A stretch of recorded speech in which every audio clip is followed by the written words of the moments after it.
Books and Issues, a podcast where we do in-depth discussions on a single comic book. I'm your host, Jonah Gregory, and with me as always is my co-host, Kieran Bennett.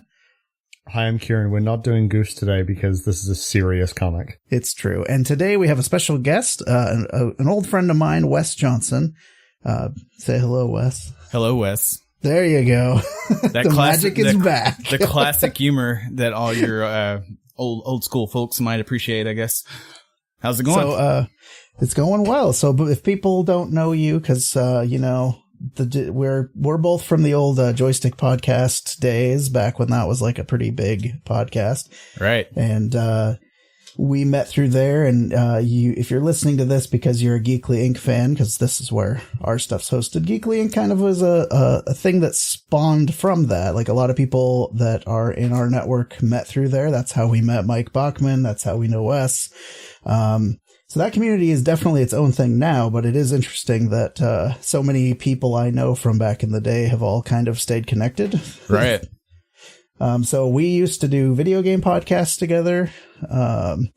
We've done like a pop culture, like kind of generic pop culture one, just general pop culture. And then what else? So one of your big brand things is that you have diabetes, which is something that you always like make goofs about and photoshops and stuff like that. Right. I was the original diabetic rapper. Actually, I wasn't. A friend of mine who was a big fan of A Tribe Called Quest pointed out that they had someone called the Funky Diabetic. There was a song where this guy rapped, "I bet you never thought you'd hear it, a funky diabetic," or something like that. And he thought that's where I'd gotten my idea. But we arrived at these ideas independent of each other. So. Oh, there you go. Right. So you used to run a site called Insulin Funk, and we both wrote for that for a while. Yep. So we've known each other for goodness, a long time. Over 10 years now, yeah, about 12 or so. It's crazy. So it's been a minute, and we used to podcast a lot. You've been on a lot of podcasts over the years, beyond even the ones that I've been on. So right, and that's a part of my job at the library too. Now is podcasting. I head that up. Yeah, I was going to say, if you want to talk a little bit about your day job stuff, is pretty interesting because it's book related, but also you get to do some fun projects beyond that. Yeah, so I work at the Daviess County Public Library, which is in Owensboro, Kentucky. That's on the western side of the state, kind of on the tip of Indiana. And for this library, I got hired in as an IT guy, and that's still a good portion of what I do. But when you work at a library, you seldom do just one thing. I also do a lot of event programming, and I run the Twitter, and with that, I pretty much have license to do whatever, so long as I'm not like too profane or anything. Yeah. So I can just make stupid jokes on there all day. I can, well, not all day. I promise I do some real work. But with the events, we do a lot of independent film stuff. We have a yearly series called Unscripted, an indie film experience. And with that, we invite regional filmmakers to come in.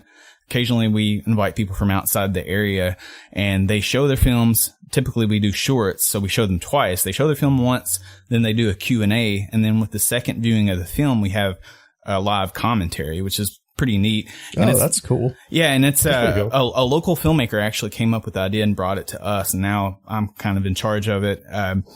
And it's cool because it became like a point of networking for filmmakers in the area. So I'll pluck someone from like Bowling Green and someone from like Evansville, which these are like Evansville's in Indiana, Bowling Green's in Kentucky. Those are just different scenes, and they'll come together. I try to match films up that are similar in aesthetic or whatever. And these two people meet, they critique each other's work and perhaps collaborate in the future. And it's also a good way for the town. Owensboro's not like a big filmmaking town. We're hoping to change that, but anyone in Owensboro who wants to kind of meet people who are already doing this and perhaps get involved themselves, they come to these events and they can. Yeah, that's awesome. Yeah. It gives them an opportunity to actually meet other creatives in that field. And yeah that's really cool. And it's been very good for that. And like, I think the second year, we had a meeting after the first year. Like the first year of this event was the first year I worked for the library. So before we did the second one, we met to kind of spitball some ideas to keep it fresh. One of those ideas was the Unscripted Film School. What if we shot library films, or rather films in the library after hours? And we ended up doing that. The first time we made 2 short films. Basically, we solicited scripts. So any kind of writer could submit a 10-page script. We wanted to keep it kind of short. And as the formula goes, 1 page of the script equals 1 minute of film. Right. So we got a bunch of scripts, picked 2 of those, and then from those 2, we produced films after hours. The cast and crew was made up of people who knew what they were doing, experienced filmmakers, and people just interested in getting into it. Second year, we went even bigger, and we made a film called Volumes of Blood. And I say we, but really the filmmakers did the work. We were just kind of the facilitators, I guess, of it. So PJ Starks, who is the filmmaker who came up with the unscripted idea, he was the ringleader of this, and he got together a horror anthology. He got some other writers in on it, got people who had made films, did kind of more of a professional type production, but he also had people from the public come in and volunteer as production assistants so they could kind of see how everything worked. And that film has spawned a sequel. It's played at Trauma Dance. It's been overseas in Liverpool. It's kind of played a little bit everywhere, a lot of festivals and stuff, which has been really good for us. It's kind of like a really cool commercial for the library. Right. I was a producer on that and also had a small role. You can see me get murdered outside of my office. I don't want to give anything away, but it kind of gets meta, like a movie being made in the library, and some really cool stuff. And it's actually distributed through the same company who distributes Do Bro Party Massacre 3, which co-stars Greg Sestero from The Room. And we've actually had Greg come into the library. We just had our 4th visit with Greg. He loves Owensboro. He came in to show Best Friends Volume 1 and 2, which is the new movie he did with Tommy. And it was pretty well received. We had 130 people, I guess, in for that. And so, yeah, we do a lot of film stuff. We do concerts. We have a lot of things happening at our library. And I credit our last director for a lot of that because he kind of instilled in us a spirit of creativity. We've had professional wrestlers from the Insane Clown Posse Federation come in and speak. We catered to Did all they come types. in makeup? I have to ask. Oh no, it wasn't actually them, but it was a couple of people who were in their federation. One of which is in the WWE now. Crazy Mary Dobson. I don't know if you're familiar with her. I'm not sure. She's a newer one in I think WWE Next. So yeah, it's a neat gig, and it's I get to do the IT stuff, which I like, but it's also a way for me to stretch my creative impulses. I get to do podcasting. Like I mentioned, I record a lot of our programs and put them up as podcasts. And there are some shows I'm flirting with ideas, like local history sort of documentary stuff. Oh, so yeah, really kind of found my groove here. Yeah, for sure. Yeah. That's awesome. So, what got you into comics specifically? I don't know if I've ever asked you that, even like personally. Yeah. Well, I mean, just as you know, us nerds are wont to do as children, I guess we get into them, and it's usually the superheroes that lure you in. I was always a big Spider-Man fan. I think there's still like pictures of me and my sister as kids. I'm with my nerdy glasses and my Spider-Man shirt. And I, kind of kept up with them throughout the 90s, and eventually I got away from them a little bit for whatever reason. I mean, I never was ashamed, or I never tried to be one of the sports guys. What do they call them? Sports guys? Sports players? Yeah, there you go. Yeah, sports guys. And I just, I kind of stopped collecting there for a while, but as I got into adulthood, I started back into it, and I dug in and I found the good stuff, the more gritty things that you might have missed as a kid. And I appreciated like the independent stuff. So yeah, I really got super into them when I started working at a library, because you know, comics are kind of expensive now. Right. And I was going to say, did that just open up a whole new world? It did. It really did. You just saw come across your desk probably. Yeah, especially with DC, because I was always more of a Marvel kid. And I don't know, no knock against DC. You know, I really like some of the stuff that I've read now, but I missed so much of that. But I started at my current library around the time the New 52 started, and I really kind of dove into that. I loved the Snyder, like the Court of Owls, Batman stuff was fantastic. It's some of my favorite comics I've read, I think. So yeah, that really helped. You know, I believe in supporting the artists. I believe you should buy comics if you can afford them, but there's so many out there to read, and at like what, $4 a pop now, it kind of gets tough to keep up with everything. Oh yeah, it's insane. But we get all the trades. We have a really massive comic collection at our library, so it's helped a lot. And I've befriended some comic guys. A good friend of mine, Chris Schweitzer, we've had him come into the library a few times, and he is currently writing the Mars Attack series, or he's drawing, I think, Kyle Starks, who's another guy from near here. He's writing that one. And, he does some really cool stuff. I've told you a bit about him off mic. He has a really cool series called Krogan Adventures, published through Oni Press. It's kind of like a family oriented sort of adventure that, follows like one family's genealogy through different interesting points of time. He's a cool historically minded dude. So yeah, I always like getting into comics. I like finding different things. I love my superheroes, but if I can find like a really good, interesting indie story, I really dig that too. The Tick's, the Tick's probably my favorite, I guess. Oh yeah, that is definitely a good. That does seem like very your style for sure, with all the puns and stuff. yeah. The Tick, I love the cartoon, and the cartoon is very close to the tone of the original comic, but it skews a little bit older, maybe more like a PG-13. It's not like super like racy or anything, but it's just enough to get some of that grit to appeal to the adults. But I highly recommend Ben Edlund's original run of the Tick. It's perfect. Yeah, I definitely want to go back and review that at some point. So what drew you to today? I don't think we even mentioned we're going to be talking about the Green River Killer, which is an interesting book I had never heard of until you brought it to our attention. So I was curious what made you decide to choose this one. Well, I think you'll find the full title is, in fact, Green River Killer, a true detective story. Okay, you got me. Yeah. Well, I'm a big true crime fan, and I know I'm hardly the only white male to say that. It's like, people, I saw a really funny meme recently, that, and I don't know if you want to cut this out. I don't know, because it might be a little too edgy, but, basically it was a picture of a white lady with a big smile on her face that said, white women each time they hear a new serial killer documentary comes out, or something like that. But anyway, I think a lot of our friends would agree with that meme because it applies to them, and they would proudly own that.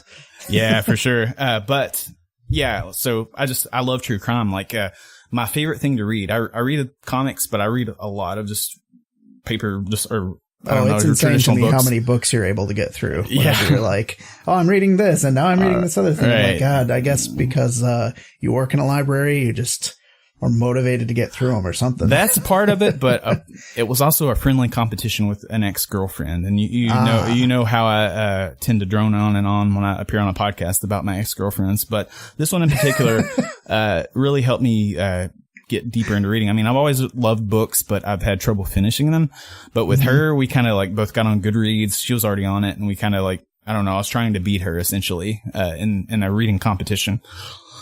So that just stuck with me after our relationship fizzled out. So yeah, last year I think I read 115 books. Wow. But like one of my favorite things to read is like nonfiction, and it's always like I love history, but I like it through the lens of a specific, like a very like narrow lens, I guess is what I'm trying to say. Like like civil rights movement. I love reading about civil rights, but like I read like a James Brown biography that kind of like looked at some of this stuff through his career, and Curtis Mayfield, another one. So like stuff like that really interests me as like a tiny pocket of history, I guess. So true crime really appeals to me in that way. Like there are some good stuff like Devil in the White City, which is about the World's Fair and the first serial killer that coincided with that. And I don't know, I just really, really get into like the psychology of it, I guess. Yeah. And that's what drew me to this book. I remember hearing about it when it first came out, which was what helped me out. Was it the late 90s when it released? 2011. 2011. Oh wow, I was way off. But I was a big Entertainment Weekly reader, and the guy who wrote it was Doc Jensen, the guy who would go on to write about Lost and co-host their Lost podcast. And I think that name recognition plus just it's a true crime, I think both those things together made me think, oh, this might be something worth reading. And long after I heard about it, I saw it show up on Hoopla, which is one of the digital book services my library uses. So I gave it a check out, and it really, really hit me in all the right spots, I guess. All right, cool. Well, then let's get into it. So usually what we start with is, Kieran, do you have any fun facts about this serial killer comic that we can talk about? It's pretty grim, guys, and I guess I didn't think about how grim it was when I suggested it as my title. That's okay. Yeah. No, it's like Green River Killer, a true detective story, is based on the Green River Killer, who operated in Washington. I personally did not do a hell of a lot of research into the actual Green River Killer, because I'm sorry, Wes, unlike you, I don't really like serial killers. So I don't like serial killers. I don't have shrines to them in my house like you do. So, to each their own, to each their own, yeah. Anyway, just living my truth, man. The comic was written by Jeff Jensen, who is a well-known television critic and wrote for Entertainment Weekly. He actually also won the Eisner Award for Green River Killer in 2012 for Best Reality-Based Work. It went to him and also the artist, who is Jonathan Case, who's worked on a lot of like really cool-looking stuff. Dear Creature, The New Deal, an Over the Garden Wall comic, a couple issues of Batman 66, and apparently he also does murals in Portland, which is where he is currently based. And I actually found a few pictures of some of the murals that he did. They're fucking dope. They're really, really cool. So if you're in Portland and you see a cool mural, it's probably by him because he's done a lot of them. I didn't know that. And my last fun fact is on the Dark Horse website, and this is just so funny to me. In the description for Green River Killer, a true detective story, it gives like a rundown of what the comic's about. And it tells you that, Tom Jensen, who is the sort of main character, I guess, of Green River Killer, one of the detectives who works on the case, and, Jeff Jensen is the writer and his son. But then it also says the ultimate true crime graphic novel for fans of From Hell and Torso, written by Entertainment Weekly's Jeff Jensen, combines a historic manhunt with a compelling family story. Do not read the story to your family, please. Right. Please don't do that. Right. Settle down with my nieces, and I'm like, hey guys, here's some. Here's a good model for our family. Yeah. All right. Well, this is another book where there isn't distinct issues within it. So usually we'd read an issue and discuss it. So we'll just have to kind of find natural breaking points, I think, to review as we go along. I was trying to put breaking points in the notes, but I just wasn't like I put a breaking point after the prologue, and then after that I was like, I don't know where to put them. That's okay. We'll figure it out. All right. So I'm going to dive into the first part of this. So we open in 1965. A young boy is playing cowboys and Indians in the neighborhood when a man approaches him. The man asks if he wants to come to the field and build a fort. While building the fort, the boy turns his back on the man and is stabbed in the side. The man says that he wanted to know what it felt like to kill somebody and leaves the boy to bleed to death. So pretty grim opening right from the get-go. Yeah. This is only like the first like 4 or 5 pages or something like that. Right. It's pretty early. Wow. And we then cut to a young, disillusioned high school graduate, Thomas Jensen. Thomas has no idea what to do with his life, so he joins the Navy, becomes a yeoman, and marries a nice girl. After spying on Americans, Thomas decides, those pot-smoking hippies, Thomas decides that boats aren't really his thing and contemplates police work. So we cut to 1980, where Thomas is a detective, has a massive mustache to be more intimidating looking, and, the general cop look that you would expect from the 80s. So we see him investigating a triple homicide, and we have the first instance of him refusing to talk to his wife about the stresses of the job, because he's actually in burglary at this point, not homicide. So it's an unusual one for him to be taking because of the whole triple homicide angle. Right. And he asks his wife what she thinks about getting this fixer-upper house, and we get a montage of him fixing the house as his supervisor explains about the Green River Killer, who has thus far killed 5 women in 13 months. Thomas decides to take on the case, thinking it'll be an easy gig, good for his career.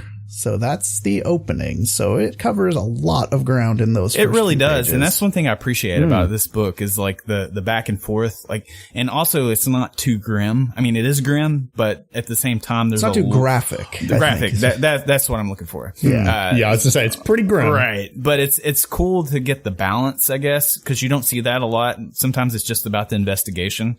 And I like these little glimpses of his, kind of mundane family life and how hard it is to keep that separate. I think it's interesting the way they put those back and forth, have the back and forth for sure. Yeah. I thought it was a really good prologue, to be honest. For sure. I like when I finished the prologue, I was like, oh shit, this is actually like real tight, and I wanted to immediately keep reading. Yeah. It does such a good job of like setting up Tom, like as a, I mean, I know he's a real person, but I'm going to say as a character. And like it sets him up really well as a character. Mm-hmm.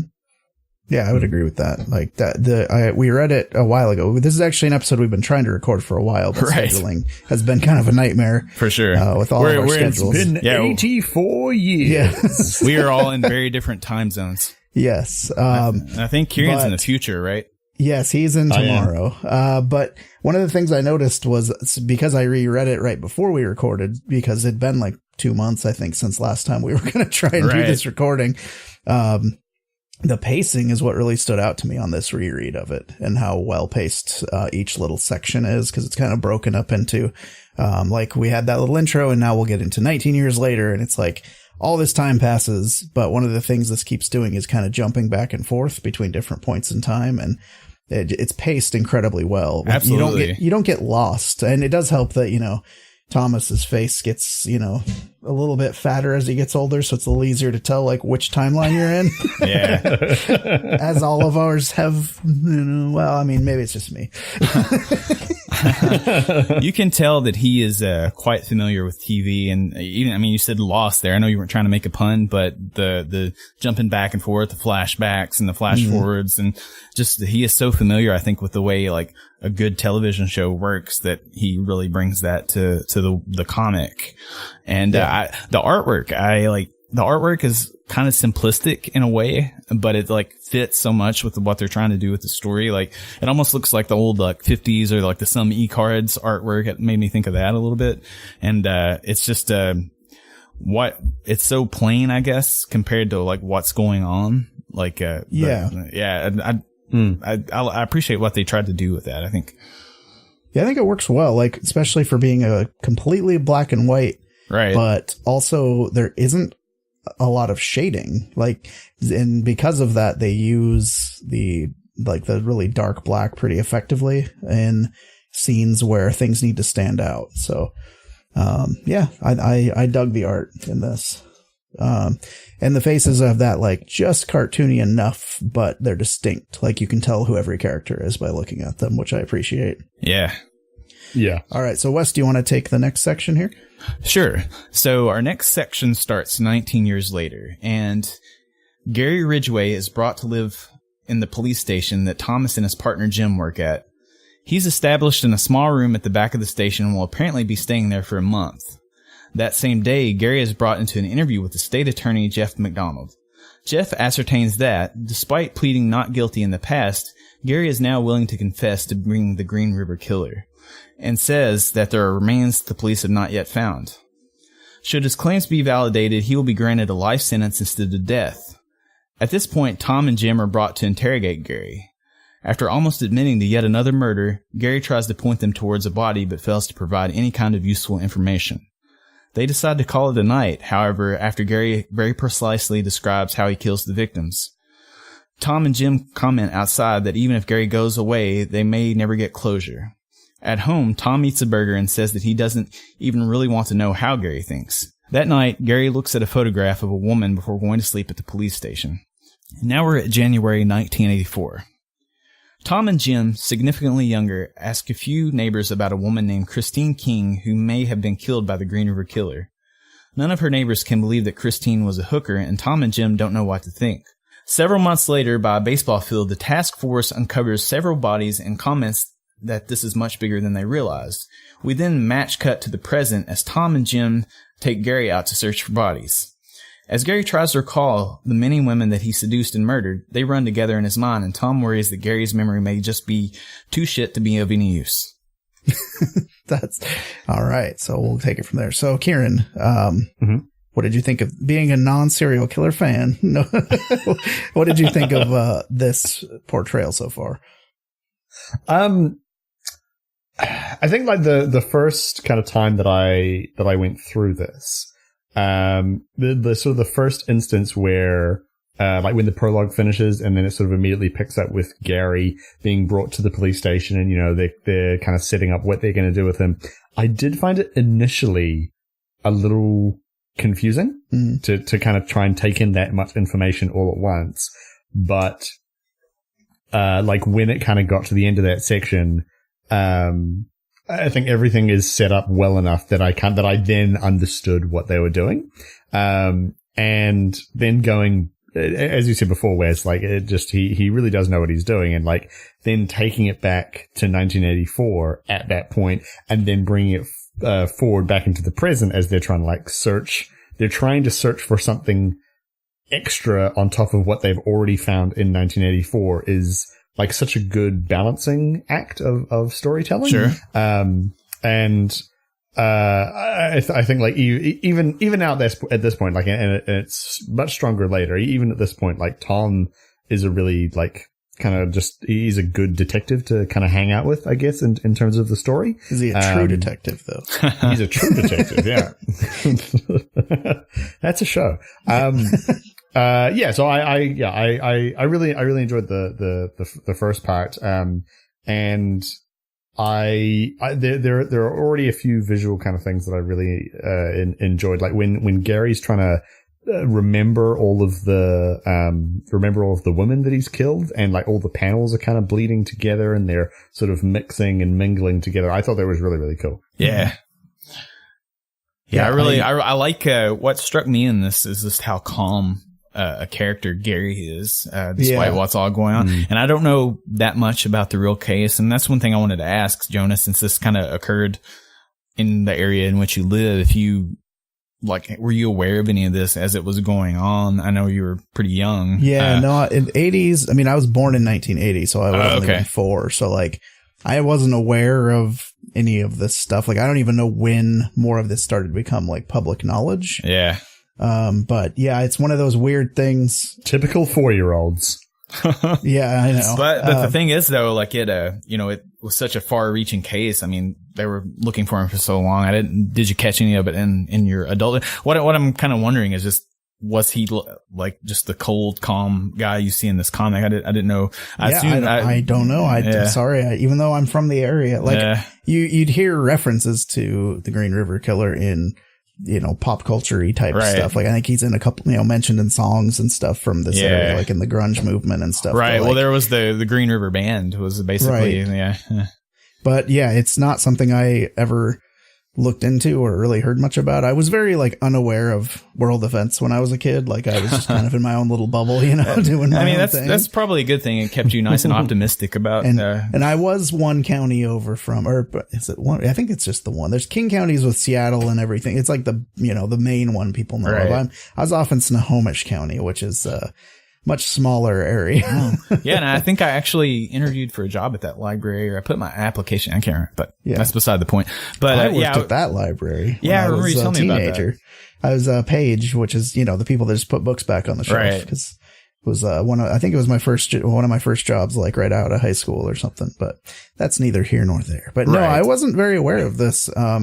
So I was it was kind of weird to be reading all these place names that I was, I've been to a lot of these places and stuff. It was very strange. And a lot of it takes place at SeaTac, which both of you have flown into. Yep. At this point. So that was also kind of weird that it's like, a real world place I've been to many times. And there was this dude living there that was a serial killer. Because they mentioned before, he was kind of in the shadow of the airstrip there. It's where he lived a lot of the time. So it's weird. It's weird to read something like this living in that area. That was my whole goal with this. I just wanted to make you feel weird. It worked. Good mission accomplished. All right. Kieran, you want to keep us going, with, where we jump into April 2nd of 1984? I will. I will take this big lad of a section. All right. Tom and the task force aren't going too well. There are multiple bodies in the area that all seem to have been killed in the same time, and there's so much trash it's difficult to sort the evidence. Tom, however, is not taking any of this in, as he's fixated on a body with a striped sweatshirt pulled up over the face. His staring is interrupted by the press arriving at the site. As Tom and Jim realize just how many people were fixated on the case, they get an ID on the victim with the striped sweatshirt, Maya Thompson. They make the house call and tell her mother. That night, Tom can't help but think about her body. Back in the present, Gary takes the team to a car park where he insists that under the blacktop there's a body. Tom is less than pleased. Back in 1984, protests are mounting over the Green River Killer, and Tom has once again not received a promotion. He visits a Mrs. Wilson, explaining that the investigation is now expanded to missing women, and he promises to never visit her again in person unless he has bad news. Back at the station, a group of young people claim that a convicted pedophile who has served his sentence, Jeremiah Cornish, is the Green River Killer. Tom throws them out as they curse him, claiming he'll never catch the killer.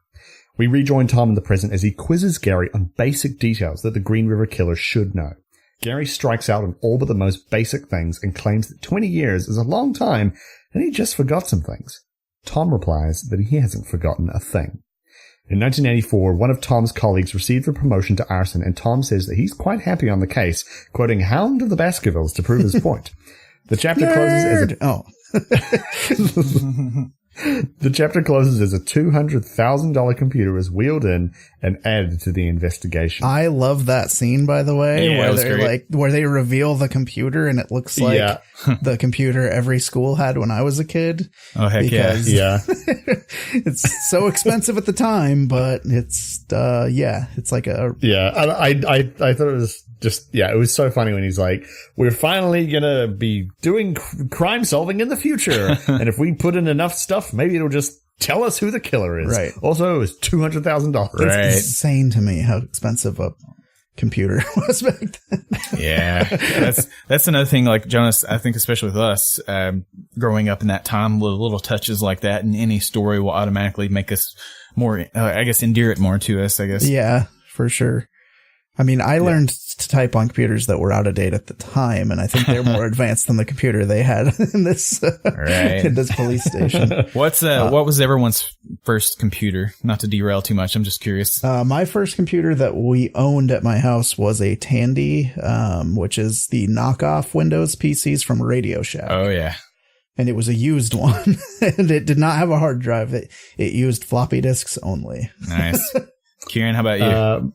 My first computer that I owned myself, because we had a family PC, but it was just a PC. Right. But my first computer was a laptop that was probably half the size of the one that I'm currently using right now. So I guess 15 centimeter screen kind of thing, very small. Nice. And I used it almost exclusively to rip CD onto the computer. Oh gosh. I had a 25 megahertz Packard Bell. I forgot how much, maybe 256 RAM. I can't remember.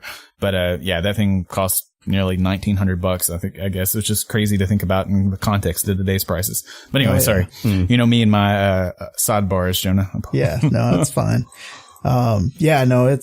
This section I thought was interesting because it kind of helped illustrate how this investigation was frustrated so badly by even the guy who's wanting to confess. And they tell him several times throughout, we can't accept your confession unless you can provide hard evidence. And he's so blasé about these murders he's committed that he can't even remember details, which is to you or I, who is, a relatively sane person, that's just not a serial killer. It's just, I don't understand it at all, but I guess their brains don't work like a normal human, being a whole sociopath and all. Yeah, you would think despite the time that someone would remember something like that, but it is I like stories that play with memory like that. I think it's neat to just how the mind works. It's fascinating to me. And it's one of those, I'm always second guessing reading this. Is he messing with them? But if he is, why would he have confessed in the first place? The old unreliable narrator, which is one of the things that make Mr. Robot and stuff like that such great material. But there was have you seen American Animals, the movie that came out, I guess last year? No, I have not. It does some really interesting things with memory. It's actually based on a book heist that happened in central Kentucky at Transylvania University. Okay. These kids broke into the library, their special collections. So you were instantly how dare you? Right. Well, no, actually, I actually booked one of the guys who did the heist. We had him. Oh, wow. Yeah. So basically the special collections there, was a very unsecured collection that had some of the rarest books in the United States, including John James Audubon, his Birds of America, which is essentially a book of paintings. It's a folio edition. All these super elaborate, huge paintings of birds. And I think there are like maybe 10 copies of it. I could be totally wrong about that. But these kids were going to school there, some of them at UK, some of them at Transylvania, and they busted in the middle of the day and stole these books. And the whole story is like super intense. But the movie that was made about it, it incorporated some of the real guys. It wasn't a documentary, but part of the film was interview footage. And then like you would have like the actor who was playing the real person say, at least I'm trying to think of a good example. There was one scene where this kid was in a car who was portraying one of the real guys, and he said, I think this is how this happened. Is that how it happened? And he turns to the real self in the car seat, and then the other guy takes over. And there's like one part where like these guys are on the way to do the heist, and he looks to the right and he sees his real self setting out on like the side of the road, like and they make eye contact, like, you know, what are you doing right now? And they link this real world stuff to the story in so many interesting ways. And this is like the way it will have one scene happen, and then let's say, I don't think this is how it happened. Here's how it happened. And they'll replay it. It's really, really an interesting movie. What was that called? It's called American Animals, and I highly recommend it. It's probably one of my favorites, if not my favorite movie that released last year. Cool. Yeah, I'll have to check that out. All right. So back to comics. Right. So I'm going to take the next couple sections here. So I will. I just wanted to say. Sorry, I had more thoughts about the previous section. What I did really like about this section is there's the portion in the previous bit where Tom's eating the burger and he's like, I don't want to know how he thinks. And then in this one, he's preoccupied with the woman who's obviously been murdered, with her sweatshirt covering her face, and he can't stop thinking about that. Mm-hmm. And then, you know, he has his frustrations with Gary. And then at the very end of the chapter, when the computer's being rolled in and the, you know, superintendent or whatever the hell, says, you know, this could crack the case open, Tom's immediately like, oh, I'm really interested in this. Yeah. And I really like that Tom and his kind of desire to solve the case is like such a forefront part of the story, rather than, you know, aren't serial killers really fucked up? Like, you know, murder and stuff. Like, I much prefer to kind of go along this frustrating but ultimately noble journey with the detective. Yeah, and that's what I was kind of commenting on poorly earlier about the lack of being as grim as something like Torso, where you just see all this brutality. Like here you get a lot of the investigative, and you see like the side of the good rather than just the nonstop barrage of grim images. Mm-hmm. All right, so we're going to get into day 3, Father's Day. So here Gary lies in bed and thinks back. We see from his point of view as he drives through town and spots a young woman. He asks her, he asks her if she needs a lift. And then we see his son is in the car, which, big yikes from me, dog, is the note that Kieran has here. And that is very fair. So he goes and has sex with her at her place while his son waits in the car. Interrupting his recollection, it's time to go outside again. Gary is less than great as he guides them to 3 different locations where he provides only vague clues. He also wishes them all a happy Father's Day and says that perhaps they could go to the Flight Museum afterwards. Yeah, that's free for dads. Such a creepy touch. Yeah, yeah, that was just so creepy. It was so weird. Like, it was, yeah. I have no idea if that actually has happened, but it's such a good touch. Yeah. Yeah. And then Tom is very frustrated at this point by Gary's inability to give them any solid leads on these missing bodies. And he leaves them in the car and follows directions from Gary about where one of these bodies is supposed to be, which is over one of the guardrails. And as his buddies are like, oh, be careful over there, he immediately slips and falls, which I'm like, God, that's exactly what I would do if I were in this situation. Same. Fall on my ass and slide down a hill. So that's why I don't go over guardrails, children. All right. And then that takes us to December of 1988. The investigation is going wildly poorly, with the task force being gutted more and more as the days go by, and the media has been labeling the group incompetent. So in a last-ditch effort, they hold a televised special hosted by Patrick Duffy of Dallas fame in order to obtain more leads.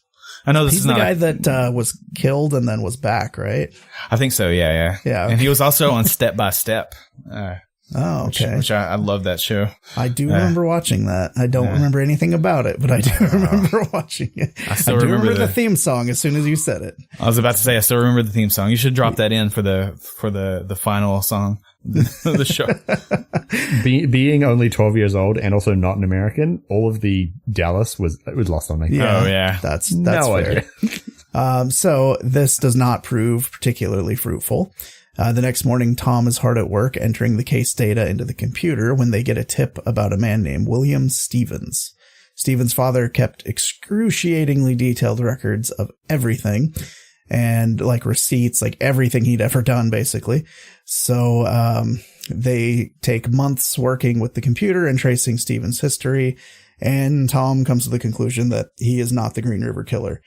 But he can't be sure without interviewing him. So he gets the guy to consent to one. And in the interview, Stevens throws it in all their faces and says not only is he not the killer, but that he just sold a book deal about his ordeal of being harassed by the police.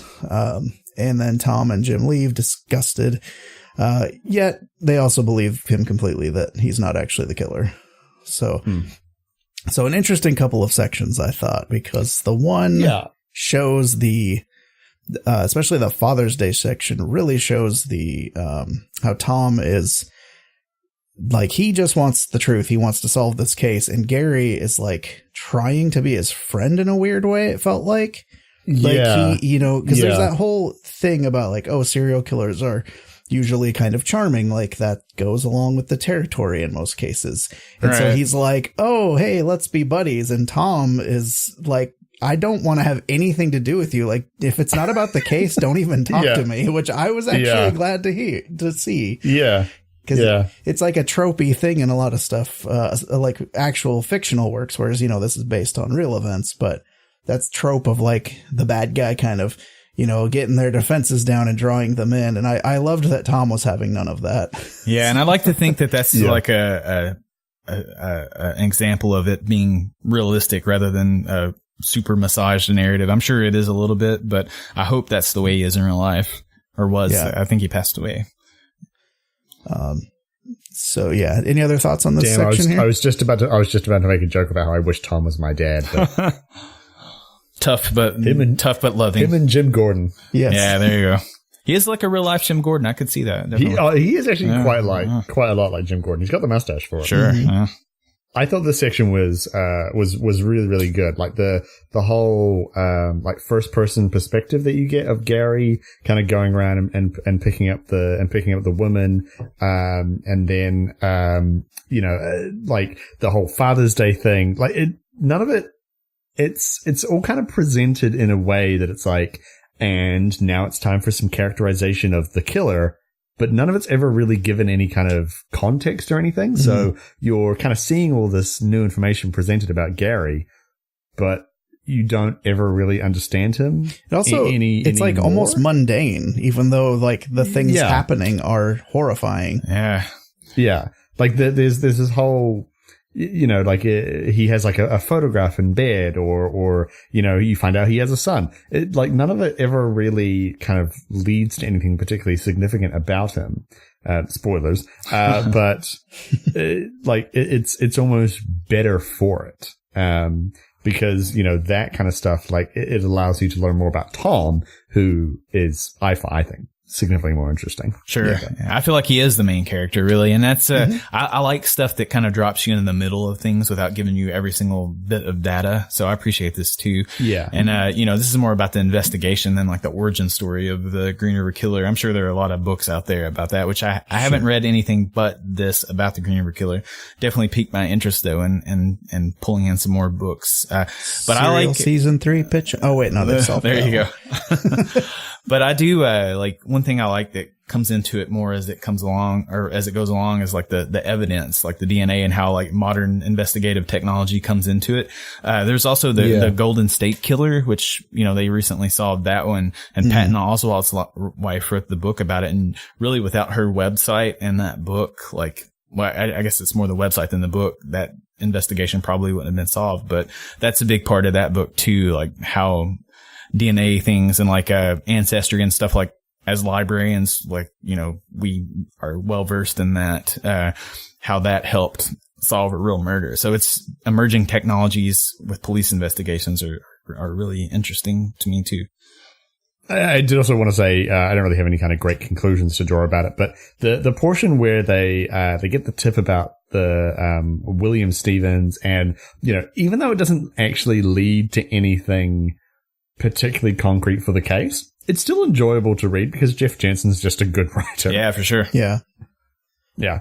So I just wanted to say that. I think it was also just a good way to show like that they were following up on leads, because at this point they're getting, you know, all this bad press and their funding keeps getting cut farther and farther. And it's, you know, it's basically down to just him and one other guy. It feels like they pretty much. Yeah. So it's like they're kind of a joke at this point, and they're like so close to thinking they solved it for who knows how many, like the millionth time, you know, and then the rug gets pulled out from under them again. And this guy's just such a dick about it too. Mm-hmm. He's like, he asked for like a burger, a Coke, and a pickle. Tuna sandwich. A tuna sandwich. That's right. And they're like, why did you want a pickle? And he's like, I thought it'd be funny. And then he just eats it in front of them. Yeah. Disgusting. Yeah. How dare he? All so right, smug. Wes, do you want to pick us up at 1990? Okay. So now we're at 1990. The task force is finally shut down. Tom and Jim are transferred to major crimes, but are still allowed to work on the case. Due to his computer expertise with word munchers and Zork, Tom is the go-to for the case. All the evidence is packed away, but we do see a saliva sample from Gary. 3 years later, Tom is at the site of another body and says that maybe it's the Green River Killer, but Jim reminds him that officially the Green River Killer is no longer operating. They decide to have a brief stakeout of the area anyway, and Jim apologizes for not being that present on the case, saying that he needs to be solving other crimes. Tom's cool with that. Back in the present, however, he is very much not cool with Gary being unhelpful and says that if he blows any more smoke up his ass, it'll start coming out his ears. Back at the office, they theorize that perhaps he's ashamed to admit everything he did, while Tom says that maybe he isn't the killer. They need a breakthrough. Later, Tom is distracted at a barbecue with his family. His son says that he is proud of his dad and all the other dads in the family. Tom says Happy Father's Day to all the fathers, just like Gary did. Hopefully you're. He looks really disturbed by that. All right. That was an interesting bit of exchange, I guess. Like, and again, that's I think that's Jensen's familiarity with TV kicking in. Like he handles like tension and things like that so well, and it's a very cinematic, I guess, story, the way he sets it up. Yeah. The part where it immediately jumps in. He's like, the task force is being shut down. And then, you know, it's like the Green River Killer is no longer officially operating. And then he's like, I'm sorry, you know, I've got to work on other cases as well. And then when they kind of go back to the office in the present day and they're sort of theorizing, like, you know, why is he being so unhelpful? Like, we got to get something out of here. It's like the action, so to speak, is quite low key. It's really just people having conversations and kind of, you know, moving some boxes. Right. But the tension is still really there. Like, it feels like that, you know, even though this is based on a real story, you know how it all ends. You know how the stuff in the past sorts itself out. You still feel like at any moment the entire investigation could collapse in on itself and it could all go horribly wrong because it's that well put together. Yeah. All right, so Kieran, do you want to take day 4, Burden of Proof? I shall. The team begins interrogating Gary, trying to get him to become old Gary and relive his now murky memories. Tom thinks back to 2000, 1 year after the task force was shut down. He visits Mrs. Wilson to take a sample of her blood for DNA and says that it isn't foolish to hope. She thanks him for never giving up. We then see Tom barely remain a police officer with his physical test and receives some rather good news from the crime lab. Using new technology, they're able to clone DNA left behind by the killer and test it against 3 bodies. The owner of said DNA is Gary. They then recap Gary's life, his time in the Navy, his job at a truck factory, his multiple wives, and his son. They place him under surveillance and plan the arrest, emphasizing the need for secrecy. Tom, however, tells his son anyway and says that even in 17 years, he never lost hope. Despite being denied the opportunity to be the one to interrogate him, the arrest plan is laid out and Tom says that Jim should conduct the interrogation. It all goes well and Gary is brought in. Jim's interrogation doesn't go super well, so Tom is given a shot. He tells Gary that detectives are talking to his wife right now and he should just divorce her. This seems to work and Gary is taken away. While this happens, he continues to be interrogated in the present and apparently can't remember killing a woman who is 9 months pregnant. Afterwards, Jim comments that it doesn't really matter what happens now. By the time it all wraps up, he'll most likely be dead and Tom will be retired. The kind of the big recap of Gary's life and the planning of the planning of the arrest and all that kind of stuff. Super good stuff. Yeah. Really interesting, really exciting. And like, it wasn't, it wasn't action. Cause like this isn't like an action story, but it was like super compelling to read. Sure. And just kind of see like how much detail and effort is going into this investigation. So I really, really enjoyed that. One of the things I've read, like a common complaint about the story, like Goodreads reviews and stuff, is that it is boring and mundane, but like I get so into this stuff. I mean, it is, again, like you said, no action, but like just what's going on is just so intriguing, I guess.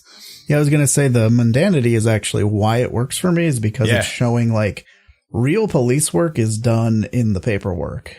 And they're not, usually just running around shooting guns at random dudes. It's not all like high speed car chases and stuff. It's like the real police work by detectives is generally this. Like Tom makes a joke about that at some point where he even says like, oh no, detectives don't do any of this stuff. Like, I don't even know why they make me take a physical test anymore, because he has to tackle some guy that's like twice his size and he only has like 5 minutes, and he tells the guy like, go easy on me, I have a bad knee. There's a point, I think it was earlier, where he's entering all the data from the case into the computer. And one of them's like, what are you doing? And he's like, I'm doing real police work. This is what I do. Mm-hmm. Yeah. And I appreciate it. As it turns out. Yeah. I really like that Tom's so methodical and he's so, process orientated, and he's just about doing the work. And he's like, nope, I will never stop. I will never give up. Like, we can do this. And I think that makes him a really compelling character. Yeah. Yeah, I agree. Also, the whole thing that we were talking about earlier with the like not remembering the people he's killed, and then they talk about like a pregnant lady, and you're like, you'd think he would, and they don't say it for a little while, but like at the very end is the reveal that she was 9 months pregnant. Like, how can he not remember a woman because he's like, well, maybe she hid it or something. It's like, no, have you not met a 9 months pregnant woman? You don't just hide that. It's a food baby. Yeah. It's bigger than like when you're 3 months pregnant by a significant margin. For sure. So yeah, I just thought that whole, like the mounting frustration that he has with Gary is really well done throughout the book. Definitely. Yeah, for sure. Okay, so that brings us to day 5, the detective. As Jim said, Tom retires soon after Gary is arrested and becomes a civilian hire analyst for the case. And this has a lot to do with his like whole barely being able to pass the physical test, because he's basically saying I'm doing the same work. I just don't have to like keep my gun license and prove that I can still be a cop. Yeah, so and at this point he's pretty old. Like so he's get a good glimpse of his life, I guess, through this. Yeah. So Gary is charged with more murders, and of course now he wants to cut a deal.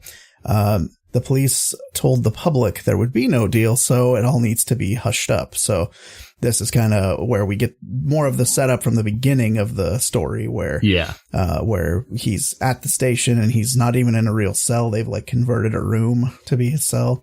So they debate over what to do and ask Tom what he thinks. And he says, because there are over 10,000 suspects in his database, and the only one that anyone will be able to find peace is to find the truth. So he finds out that Jim has Lou Gehrig's disease, his friend that keeps kind of hinting at that something, because he's like, I'll be dead in the ground by the time we figure out this case. Yeah. But he's been keeping it under wraps, because he's a man's man, right? No, you should really be open with your friends when there's, serious life-threatening illnesses involved. Please don't keep your friends in the dark. Please do that. Anyway, so Tom, being a man's man as well, he decides to renovate his bathroom, and if you refuse to acknowledge he's getting older, he can barely even pick up a bathroom tile at this point because his fingers are so mangled from years of typing and police work and hammering nails, because that's what he does to relieve stress, is he just constantly works on his house, which I'm not sure if we mentioned. We did mention the fixer-upper, but that's the played fixer-upper very much into his way he de-stresses over the years, is to just I'm just going to renovate this room for the hell of it, because then I get to pound things with nails. So it's not a bad way to vent frustration. Yeah. And the scene where he's just has pulled up the entire bathroom was really affecting, I thought, where he's just he's ripped the entire thing apart, and you can tell he just did that to get out the frustration he's feeling. He's and then he's sitting just sitting in the rubble. Yeah. And he's just sitting there, and he just he doesn't look satisfied that he's done this job. He looks just exhausted and tired. Yeah. So the next day, the deal is taken and the station is set up to accommodate Gary, which is what we were seeing at the beginning of the book. And then Tom drafts an email asking to be part of the interview with Gary, since he's been the one that got all the data for them, essentially. So be good to have him in their corner. Back in the present, they prepare for another interview with Gary. Tom tries to clarify some details of a particular body, and Jim says that they're quite frustrated with him. Gary continues to maintain the fiction that he never committed necrophilia, but evidently half confesses that, yes, he did return to some of the bodies, even though Tom's interview style is a little unorthodox. So this is the whole turning point for the interviews, because they kept saying he's clearly holding something back. There's something he's ashamed of, which for a serial killer, it's it's going to be bad when they finally figure out what is going on, and it turns out it's pretty bad. So the interrogation continues, and Tom asks him how he got women out of his house, and Gary says most of the time he just put them in a rug or in his son's toy's chest, and says that all but one were removed quickly, and then Tom pounces. Gary tells them about a woman, Christine King, that he was seeing. One day she was unable to give him the attention he desired, and so he strangled her, kept the body for a day, and then finally dumped it. Tom's confused and harangues Gary. Why did he date this woman if he knew most of how his relationships usually ended? And why invite her over in the first place if she told him up front, hey, I don't have a lot of time today, when he had very specific criteria for not killing the person that he's going to sleep with, which he had gone into in previous interviews. And basically, when he's finally confronted with this, he finally admits that he needs to kill. So the thing he was addicted to was, murder, as serial killers are. So because of finally reaching some kind of understanding of what Gary was all about, and some sort of conclusion to some of the questions that we've been asking for the last, how many years was it? 17? 17 years. Tom understandably has to go find a quiet place to go cry, because, who can blame him, really? So this section was very, very intense, and but I don't know. I thought it was still handled well, even though they're revealing some very grim details of what went down. What did you guys think? It's very tastefully done, I think, and I'm sure the fact that his dad was involved, he wanted to not make it like a tabloid sort of thing or whatever. Yeah. And like I said earlier, by focusing on the investigation primarily rather than every single negative aspect about what happened, I guess. It's all negative, don't get me wrong, but just, you know what I'm saying? It's not gruesome murder after gruesome murder. It's broken up. It presents a lot of the details rather than kind of rolling around in them. Right. Mm-hmm. That's a good way to put it. I thought the interview, or the interrogation interview, whatever, between Tom and Gary, where Tom kind of jumps on the Christine King thing, and he's like, and so this is kind of what happened, and I kept the body and then I dumped it, and then Tom, we get to the heart of what Tom is about, and you kind of get the sense that for him, after all this time, it's become so personal. And there's it's not a panel, it's a page where he literally just puts both his hands up in the air and he says, but why? Why did you do it? And like, that's the whole kind of thesis, I think, for so many serial killer stories where you're just like, why? I don't understand. This is a frame of mind that I can't comprehend. And Tom's someone who's so about the truth, and he's about finding that closure, and he's about kind of reaching those conclusions with all the data that he's presented. But, he has all this information. He's spent years of his life putting it all into the computer, right? But he still doesn't understand. And so then he finally reaches that conclusion where Gary's like, I just had to kill. And that whole page is just, it's like, I think there's only like 2 or 3 panels on the whole page, and the rest of it's just black. And it's just like a picture of Gary and one of his wives and their son. And it just gets slowly covered in blood. And Gary's like, I just had to kill.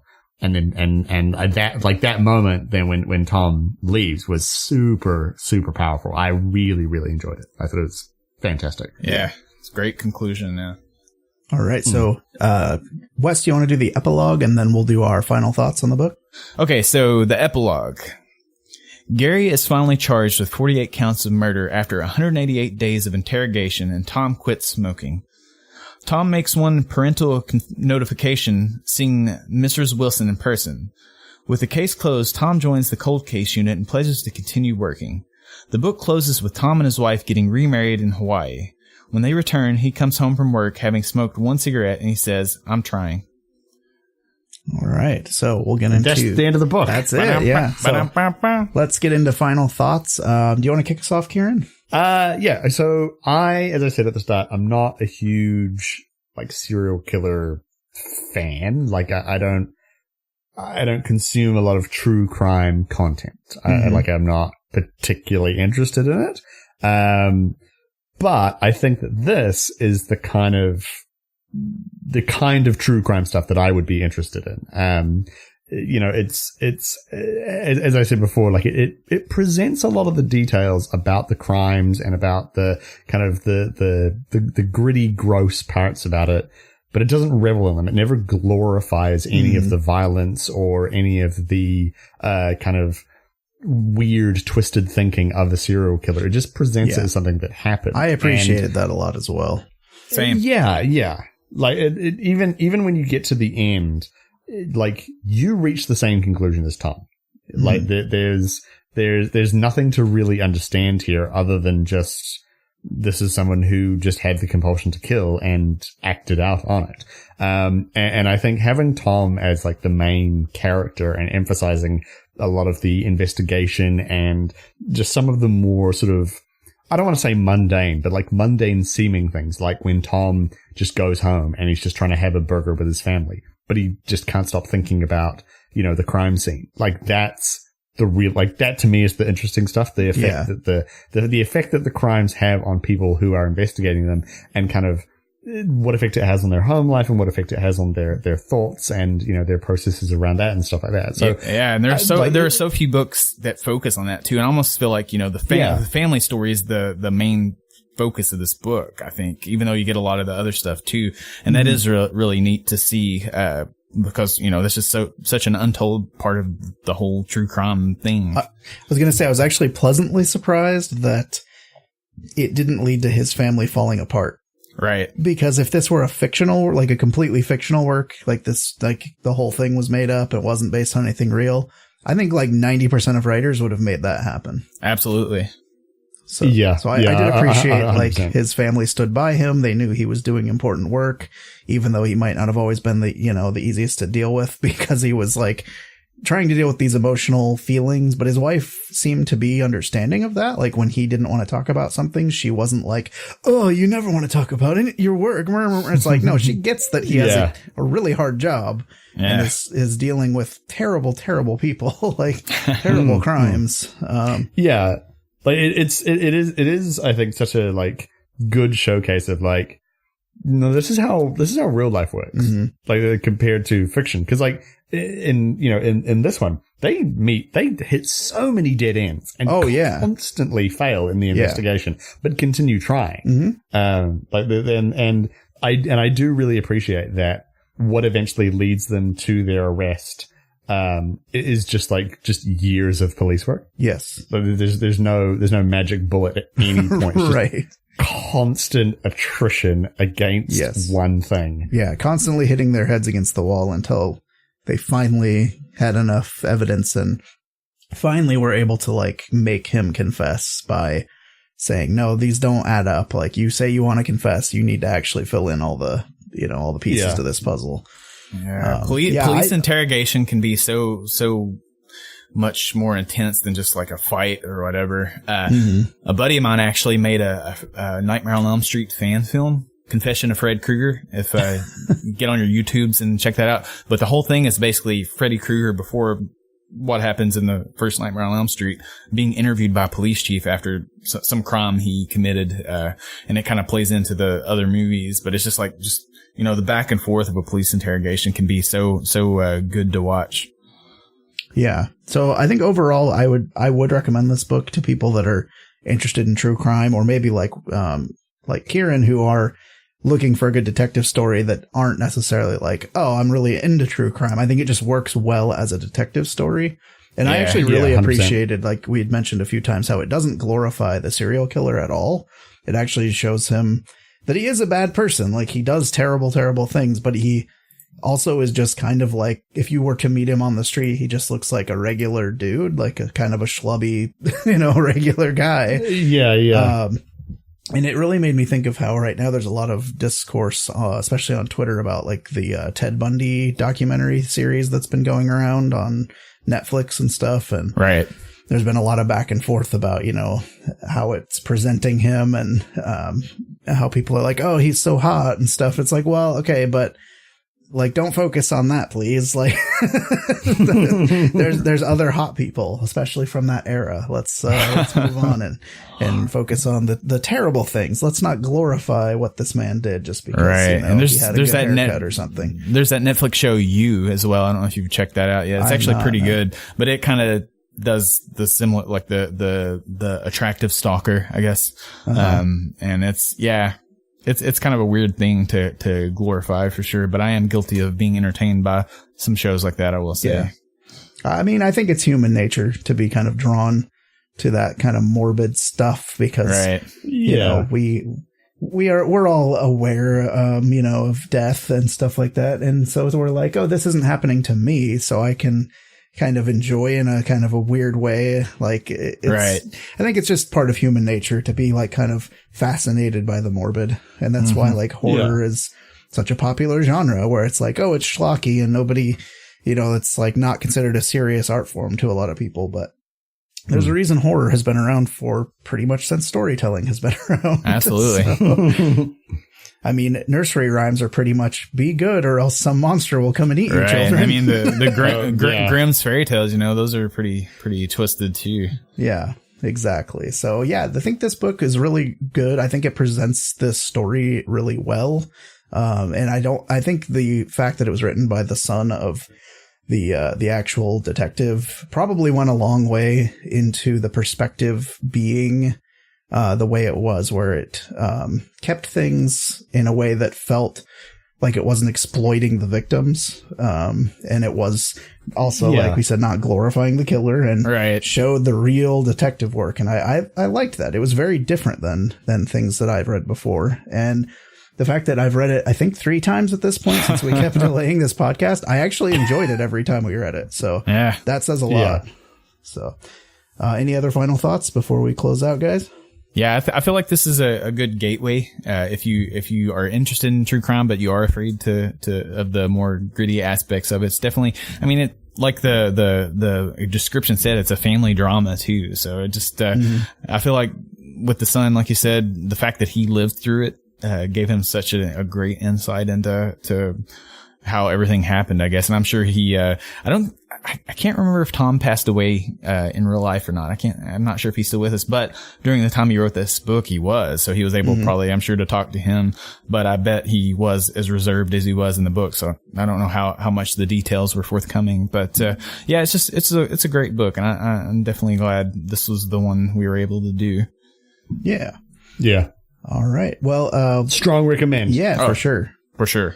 All right. So where can people find you online, Wes? Pornhub.com. I'm just kidding. No. Chat roulette. No. Right. You can find me, twitter.com/Wes the Hero. Same on Instagram. Give me a follow. If you are interested in following along with some of the crazy library stuff we do, it's twitter.com/DCP Library. And we do several weird, like little short videos, funny stuff. Sometimes they're for a contest. Sometimes they're just like a sort of a commercial type deal. Yeah, you guys did that one where you were trying to like steal the Harry Potter. Right. Harry Potter and the Cursed Child. Yeah, right. We did a Harry Potter heist video. The last one we did was about me trying to give up pizza in favor of reading more books for New Year's. That one turned out pretty well. So you can find us. It's DCP Library 2020 on YouTube. You also get some of your sweet dance moves if they look into those videos. Yeah, there's a few of those, and I'm sure more of those will be forthcoming. We haven't gotten anything else shot yet, but stay tuned. All right. Kieran, where can people find you? You can find me on Twitter. I'm at Mr. K_Bennett. You can also find my Dungeons & Dragons podcast for Crits and Giggles. That is at for CNG Podcast on Twitter. Jonah, where can people find you? Oh, man. You can find me on Twitter at Spambot. And also, I will be streaming more comic book themed video games very soon. In fact, by the time this comes out, I have a vote going currently that'll have wrapped up, and probably that stream will have already happened. And so far, X-Men's Origin Wolverine, the movie, the game, is winning by a mile. So that's a good one. So yeah, that's that is probably what I'll have been streaming. So we're at twitch.tv/inksandissues on that. The game is much better than the movie. I believe it, because that movie, whoo boy. That movie was bad. Need more mutants, metahumans, and monsters in your life? Then check out these other Geekly Inc. shows like Transformation Sequence, Cthulhu and Friends, and Drunks and Dragons. Help us make the show the best that it can be by supporting us at patreon.com/inksandissues, where you can get bonus content, early access to episodes, and can even vote on comics for us to review. Don't forget to leave a 5-star review to help us spread the word. Interact with us on Twitter at inksandissues or on Twitch at twitch.tv/inksandissues. Now do yourself a favor and go read some gosh dang comics. And with that, we will see you all next time. Goodbye. Bye. Bye. I love you. Step by step, day by day, we start over, different hands of play. Deeper we fall, the stronger we stay. Make it better, second time around.